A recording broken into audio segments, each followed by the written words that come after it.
Bu yil biz umra safariga borganimizda boshqa guruhdan bir yigitga ko'zim tushdi. Onalari juda kichkina bo'lib qolgan ekan, keksayib. Kalyoskada olib yurgan ekanlar. Meni tanib, Ka'batullohda qor aka, shu onamni shu ko'tarishni orzu qilaman-da. Ko'pchilikni ko'rganman, shu telefonlarda, internetlarda onasini ko'tarib yurganini.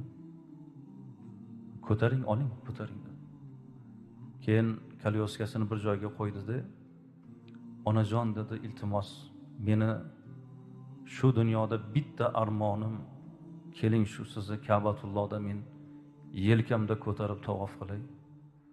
Ona hijolat bo'laverdi-da. Ayting domla dedi. Keyin aytdim, onajon, keling shu yigitga imkon bering.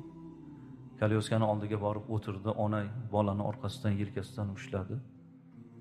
Shu tavof qilib, keyin ko'rishib qoldik.